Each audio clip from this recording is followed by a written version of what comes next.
I thought I'd found my soulmate on TikTok, of all places.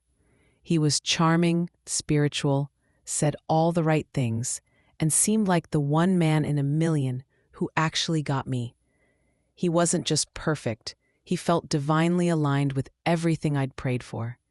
But he wasn't just lying to me, he was lying to everyone, including himself. This is a story about love bombing, double lives, and a secret that destroyed everything. And trust me, you won't see the ending coming. Let's rewind to how it all started. It was a TikTok that came up on my FYP at 2 a.m. A guy named Elijah Speaks, sitting cross-legged in a candlelit room, softly reading a Bible verse while lo-fi worship music played in the background. It wasn't just the aesthetic, it was the way he spoke, calm, soulful, like he really felt it. He captioned it, "I used to chase the world. Now I just chase peace." My heart actually fluttered. I commented something like, "This hit way deeper than I expected," and within a few hours, he replied. That led to DMs, which led to late-night calls, which led to hours of voice notes where he quoted scripture and told me I made him feel seen in a way no one else ever had. He didn't flirt, he ministered. And as someone who'd just gotten out of a toxic situationship, it felt like a spiritual rescue, like maybe this was the man God had sent to me. At first, he was perfect. He journaled every morning, prayed over me before bed, said he was saving himself for marriage. No pressure, no games, just deep connection and intentional conversation. But over time, some cracks showed. He'd tell me he was leading a men's Bible study every Tuesday.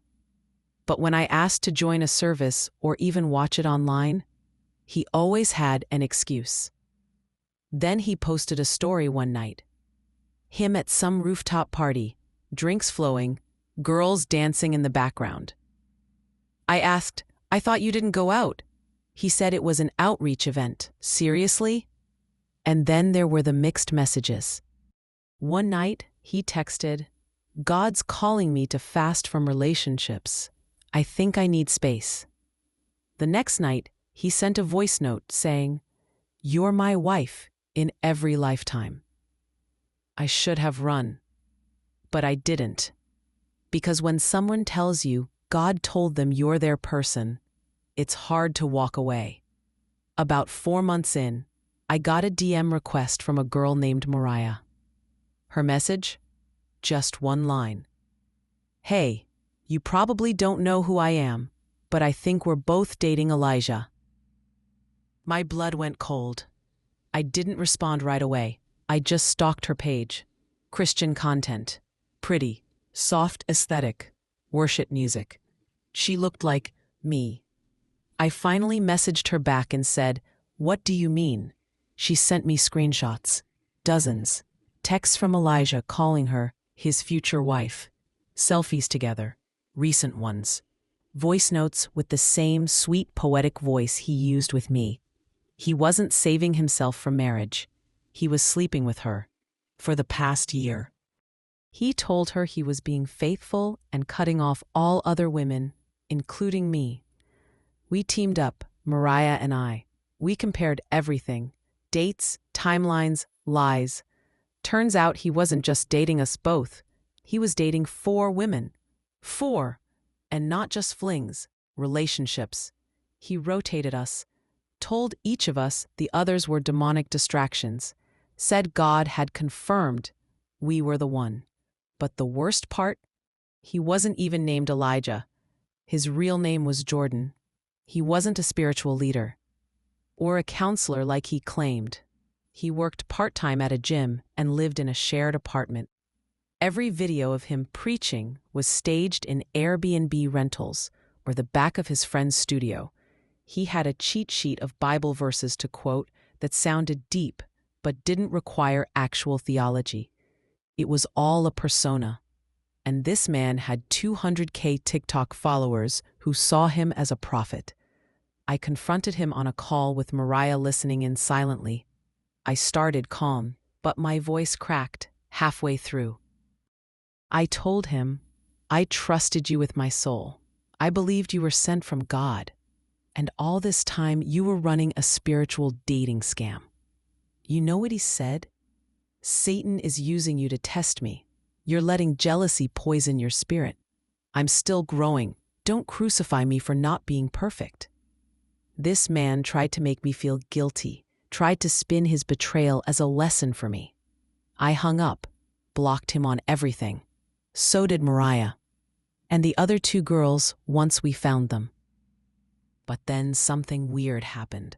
About a week later, Elijah, or Jordan, whatever, posted a TikTok that went viral. He was sobbing on camera, saying, "The devil tried to break me through the women I loved. I failed, but I'm reclaiming my calling. I'm starting over." Thousands of comments flooded in. "We all fall short, brother. I forgive you." This is what real Christianity looks like, repentance. He turned his lies into a redemption arc, and his following, it grew. And just like that, the man who used God as a costume got everything he wanted: fame, pity, and a second chance. But not from me. I didn't just lose a boyfriend. I lost faith in people, in signs, in divine timing. But slowly I'm rebuilding that. Not because of him, but in spite of him. If there's anything I've learned, it's this. Just because someone sounds spiritual doesn't mean they're sent by God. And just because someone quotes the Bible doesn't mean they know how to love. Growing up, I was always a mama's boy. My mom, Maria, was the rock of our family. My dad, James, worked long hours as a contractor. But my mom, she was always there. School plays, soccer games, birthdays. She never missed a thing. I'm 27 now, and 3 weeks ago, my mom passed away after a brutal battle with pancreatic cancer. Watching her fade was the most painful experience of my life. She was strong until the very end. But the night before she passed, she dropped a truth bomb that completely destroyed me. I was sitting by her bed at the hospice center, holding her hand. She was barely able to speak. Then she whispered, "I need to tell you something before I go. I should have told you sooner, but I was scared." My heart dropped. I leaned in, and she continued, "James, he's not your real father." I froze. I actually thought she was hallucinating. She looked at me, eyes filled with tears. "Your father, your biological father, was someone I loved a long time ago. His name was Nathan. We had an affair. James found out, and he forgave me. But we decided to raise you as his. It was easier that way." I was stunned. I couldn't speak. The room felt like it was closing in. She passed away the next morning. I didn't even get to ask questions. I didn't even know who Nathan was or where he lived. Nothing. For the first few days, I told myself maybe it was just a mistake. Maybe the drugs made her confused. But something in my gut told me it was real. So, I did something I never thought I'd do. I ordered a DNA test. Not just for me, but for my younger sister, Mia. She's 24, and we've always been really close. I needed to know if she was also in the dark. When the results came in, my heart sank. Mia and I, half-siblings, not full. It was true. I went to my dad, well, James, and confronted him. I didn't yell. I didn't cry. I just asked, "Is it true?" "Mom said you're not my biological dad." He didn't deny it. He sat down, rubbed his hands together, and said, "Yeah, it's true." Then he told me the whole story. Back in the late 90s, my mom met Nathan at a local church group. He was charming, kind, and made her feel alive again. At least that's what James said. They had an affair for a few months. Then she got pregnant. James found out, but he loved her. He couldn't bear to lose her, so he agreed to raise me as his own. He said he always thought of me as his son. And honestly, he was an amazing father. But I felt betrayed. My entire identity, my family, was a lie. It's weird. I grew up thinking I had this picture-perfect family, and now I don't even know who I am. I've been looking into Nathan. I found his name in some of my mom's old journals she kept in the attic. Turns out, he's still alive. Lives just a few hours away. I haven't reached out. I don't know if I want to. What if he wants nothing to do with me? What if I open up Pandora's box? But also, what if he's been wondering about me all these years? Mia took the news better than I expected. She was shaken, sure, but she said something I'll never forget. You're still my brother. Nothing's gonna change that. That meant the world to me. But still, I feel like my foundation is cracked. Every memory, every birthday, every family dinner now has a shadow over it. So now I'm stuck. Do I try to contact Nathan? Do I let sleeping dogs lie? Do I tell extended family? Or just carry this with me? I guess I'm just looking for advice from anyone who's been through something like this. Thanks for listening. Wow, that was heavy. Imagine living your whole life with one version of the truth, only to find out it was all built on secrets. What would you do in his shoes? Would you want to meet the biological father? Or leave it in the past and move on? Let us know in the comments. Don't forget to like, subscribe, and hit that notification bell for more jaw-dropping stories. Until next time, stay curious. So, I finally hit my breaking point with my boyfriend. Let's call him Chris. We'd been together for just over 6 months, and things had gone from kinda cute to downright bizarre. See, the problem wasn't really Chris, it was his roommate, Jonah. Yeah, Jonah. Jonah was always there. At first, I thought it was just bad timing. Chris and I would be hanging out, watching a movie. Jonah would pop in to grab something from the kitchen. We'd go on a date to this little outdoor food truck park. Jonah would coincidentally be grabbing dinner too, and then somehow join us at our table. I kept brushing it off. I mean, they were roommates. Maybe they were just close.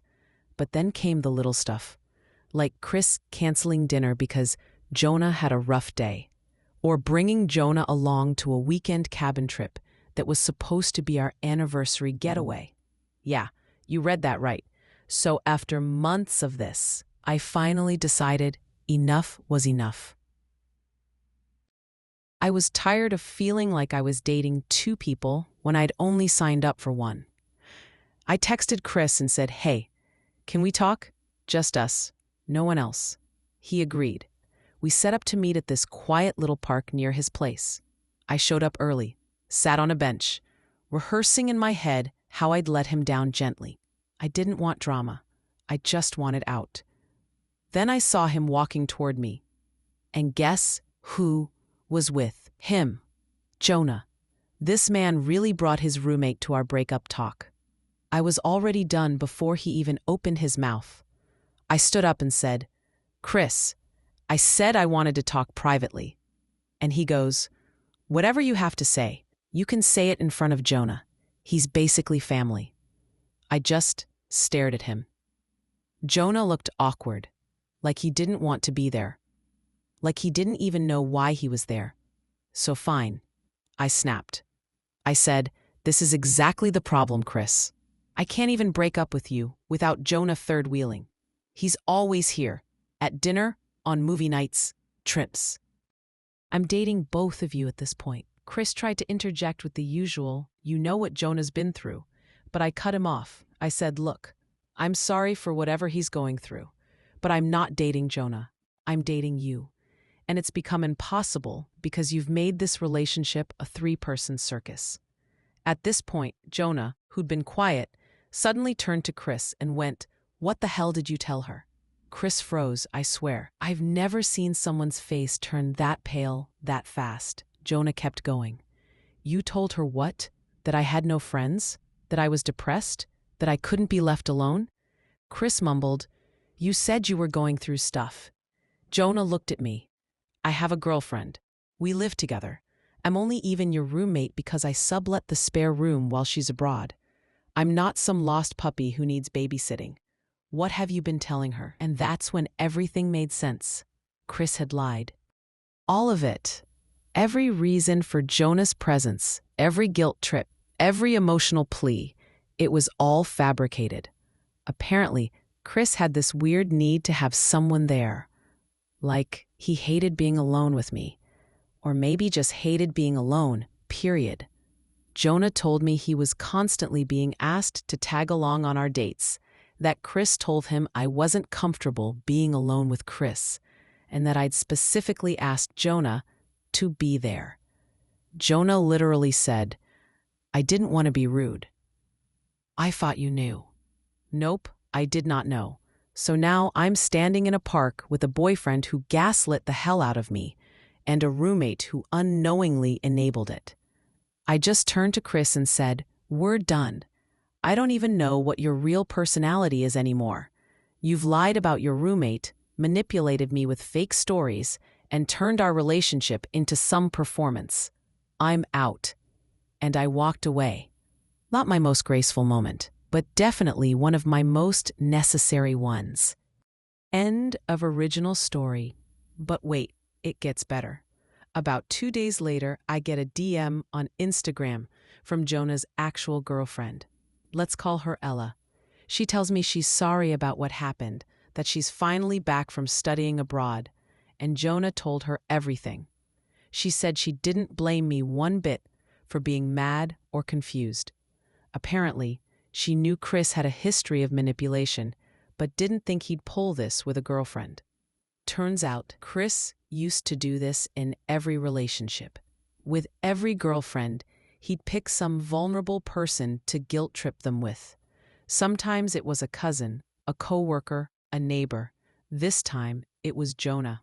He wanted to create situations where his girlfriends couldn't say no, where they'd feel bad, where they'd stay longer.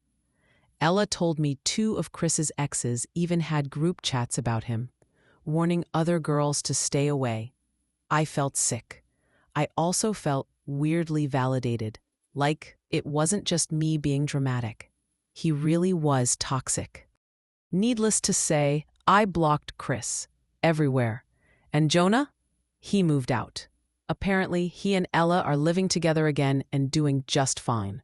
As for me, I'm single, peaceful, and can finally go on a date without a chaperone. Moral of the story? If your partner's roommate is showing up on every date, it's probably not the roommate that's the problem. It's them.